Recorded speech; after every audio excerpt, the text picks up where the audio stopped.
The weather, clear and mild. A colorful eastern sky gives promise of a beautiful, bright springtime day in the Colorado Rockies. The first rays of the sun have not yet penetrated into the canyon of the Colorado River at Bond, 129 miles west of Denver, where 5 railroad men are just reporting for work, called for the SPD through eastbound connection with Southern Pacific. They've been off duty for 12 hours, so they're fully rested and alert as they await the arrival of their train, now only a few miles away, rolling along with 46 loads, 30 empties and a caboose, 3,218 actual tons.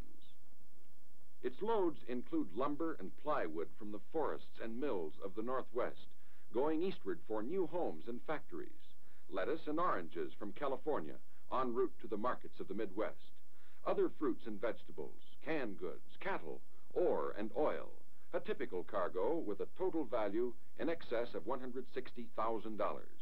And when you add in the value of the equipment, the 77 cars and the diesel-electric locomotive, this train is worth more than $1 million. $1 million on the move.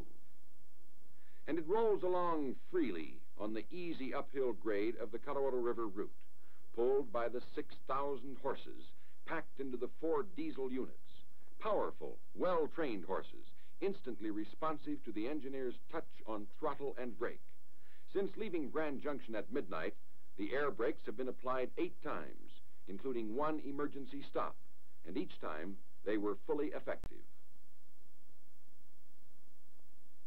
Back at Bond, the new crew is ready to go. The conductor has gotten his orders and gives 1 set to the engineer. They check their watches. 4:40 a.m. now. Our $1 million train should be showing up any minute. In fact, it's just now entering the yard at the west end. The engineer makes a service application of the air brakes, which respond in normal fashion to slow down the train.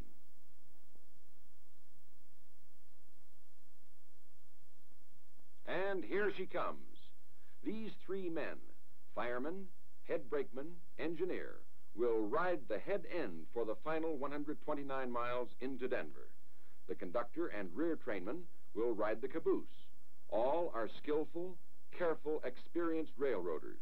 Between them, they have a total of 114 years of railroad service. The $1 million SPD will be in good hands.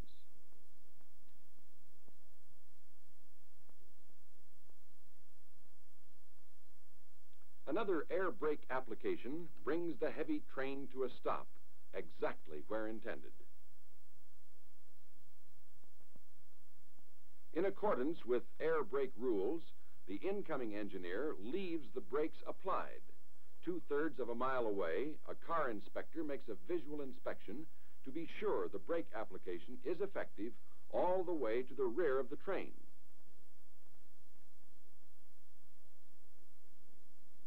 The engine crew climbs into the cab to prepare for departure. First, though, the engineer goes through an established routine as required by the air brake rules. After making an additional application, he checks the gauge for leakage. Nothing is left to chance. Everything is checked. The fireman, meanwhile, is making a patrol of the engine rooms of the 4 diesel units, also according to rule. After the 1-minute leakage test, the engineer releases the air, the gauge indicating that all brakes are releasing properly as the brake pipe pressure reaches the standard of 90 pounds. As a further check, the car inspector makes sure that the brakes actually release at the rear end of the train. The SPD doesn't linger long at Bond. The engine is not detached, no cars are added or cut off. It takes only about 5 minutes to change crews, make the brake test, and leave town. 4:50 a.m. What are they thinking about as the train pulls out of Bond? The engineer and the head trainman. Well, we don't know for sure, but chances are they're doing a little mental arithmetic, estimating the time they'll arrive at North Yard in Denver. But whatever answer they may come up with, they're wrong. The train isn't going to arrive in Denver. Its trip will end very suddenly, 31 miles and 65 minutes from here.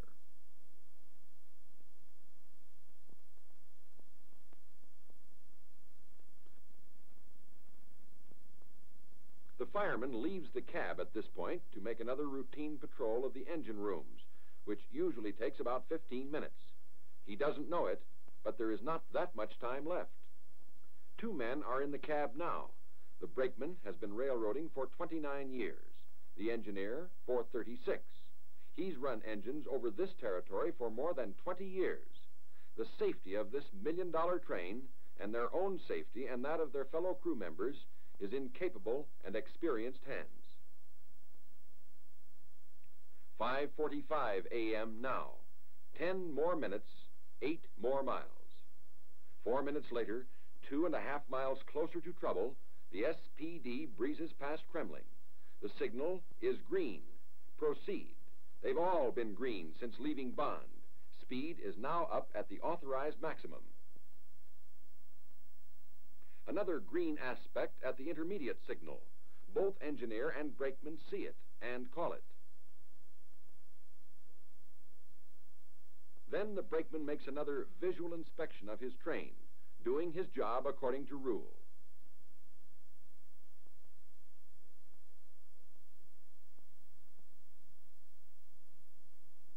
These 2 men are a good railroading team. They've known each other and worked together for many years. So, naturally, they have a good many things to talk about. Then, too, as the engineer later testified, frequent conversations help keep them awake, which is mighty important to say the least. While they're talking, let's look ahead a couple of miles. Approaching from the east is the MX, Moffat Extra, pulled by a 3-unit diesel. At the siding, named Troublesome, the remotely controlled power switch is lined for them to enter the siding. The red over yellow signal indication means proceed at medium speed through turnout. The MX is a local freight train en route to Phippsburg on the Craig branch with 24 loads and 20 empties. The dispatcher at his control board at Sulphur has set up what should be an excellent meet, with neither train being appreciably delayed. But let's get back to the SPD, still breezing along in fine style. The positive block signal at the west end of Troublesome displays a high yellow. Proceed at medium speed, prepared to stop at next signal. Only nobody is looking. The one they didn't see is the only restrictive signal they've had since leaving Bond. What are they talking about that's so important that they missed the one that matters? Get this, they're discussing how lucky they are to get such a good train. Yes, that's what the brakeman testified. And while they're congratulating themselves, their luck is about to run out.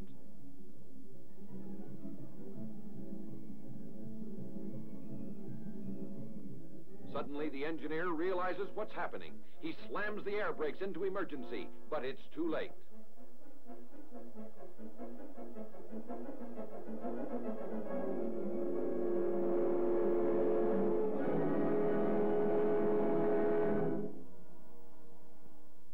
Almost at once, the dispatcher knows something is wrong. Lights on the track diagram showing the location of trains stop progressing as they should, and the CTC machine begins a continuous cycling. He immediately puts in a call for the maintainer to check the machine.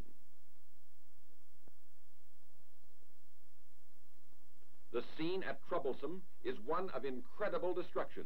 The once powerful diesel locomotive of the SPD is battered and still, half buried in the soft ground alongside the roadbed. It will cost nearly $250,000 to restore it to service. Rugged steel freight cars are shattered and smashed, some jammed together in tightly wedged pileups, others scattered at random over a wide area. Both tracks are torn up, signal and communication wires knocked out. Complete devastation. By some miracle, the 10 crew members of the 2 trains all live through the terrible impact. Only 3 of them will require hospitalization, but all know they looked sudden death right in the eye at that smashing instant. It's 15 minutes after the crash before one of the trainmen on the MX reaches a phone at the next siding to the east. His call puts in motion the railroad's emergency machinery. Within minutes, teletypes are clicking out the available details.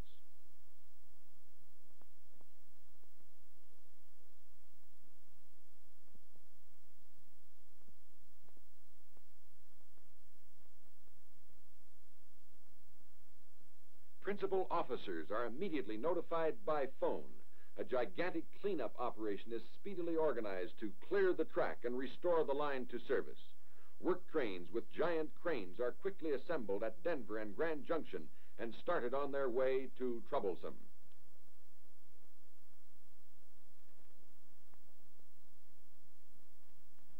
As further details come in, transportation officers make arrangements to detour important trains via the Royal Gorge route and cancel others. Track materials and men are pulled off other jobs, all available work equipment rounded up. Signal and communications troubleshooters head for the scene. The immediate objective, get the line open at the earliest possible moment.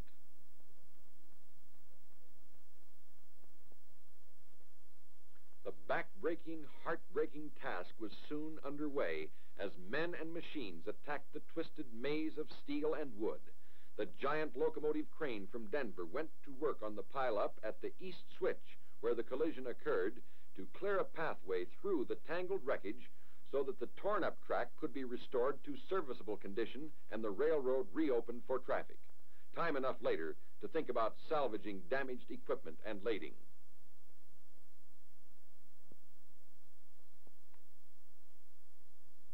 The badly damaged locomotive, already well off to the side, was ignored for the time being. In all, 60 cars from the two trains were smashed, many of them hopelessly beyond repair. Damage to equipment, not including the locomotive, totaled nearly $60,000.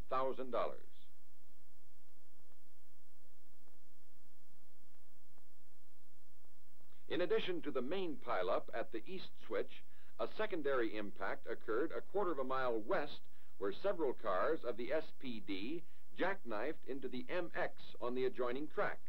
The big hook from Grand Junction was put to work clearing wreckage at this point. The first wrecking equipment arrived on the scene about 10 a.m., and from then until 5:15 the next morning, nearly 24 hours after the accident, men and machines never stopped working. Total cost to the railroad for wrecking expense reached $25,000, and that's out-of-pocket expense only. It doesn't include, for example, the time of division and general officers who directed the operation, which normally would have been spent in productive activities.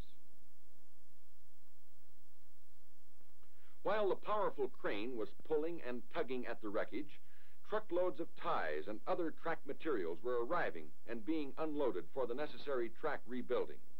Working off the track, heavy bulldozers equipped with powerful winches were aiding in the task of clearing the line. Their use expedited the wrecking operation considerably.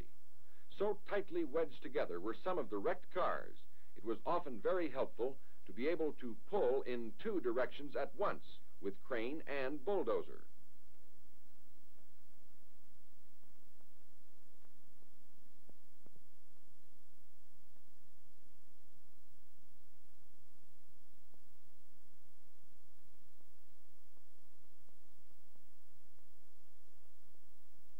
With many of the cars lying roughly parallel to the track, it was possible to hook the winch cable over them and simply roll them out of the way.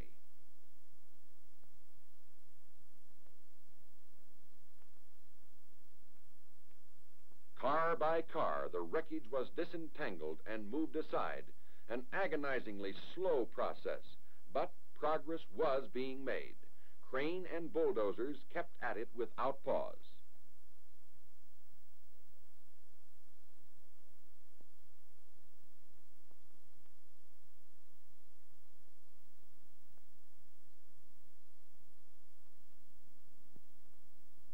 Meanwhile, freight claim agents were surveying the situation and making plans to salvage as much as possible of the damaged lading and get it on its way to consignees. Their efforts held down the losses, But still, the railroad paid claims totaling more than $40,000.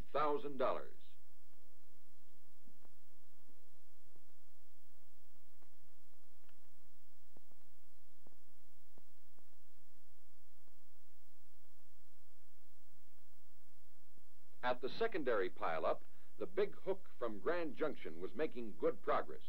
Here, the damage was, for the most part, a little less severe. This stock car, for example, still had its trucks under it, and it was lifted back onto the rails.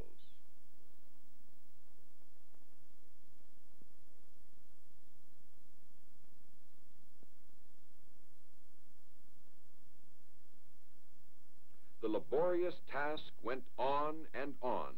Not until the first train was by, at 5:29 the next morning, did the work crews at last take a much-needed rest. More than 2 weeks were required to complete the job of salvaging equipment and cargo and rebuilding track.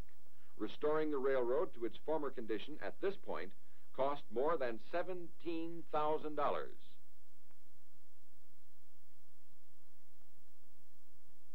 Of course, the true cost of this accident cannot be measured only in dollars, but the dollar cost alone reached the staggering sum of $375,000, and this does not include such items as the cost of detouring trains, the loss of wages and revenues from trains which were annulled, and so on.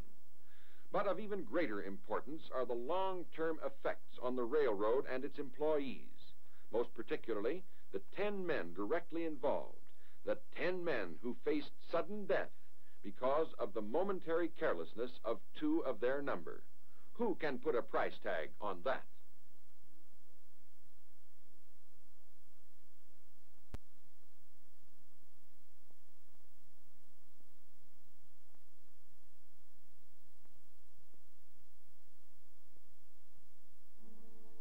Well, that's the story of the trouble at Troublesome. That's the story as told by the men involved. It's over and done with now, but it won't soon be forgotten. The wreckage has been removed and the railroad repaired, and to transcontinental passengers breezing by, this siding appears no different from any other. But a great many railroaders will remember it for a long, long time.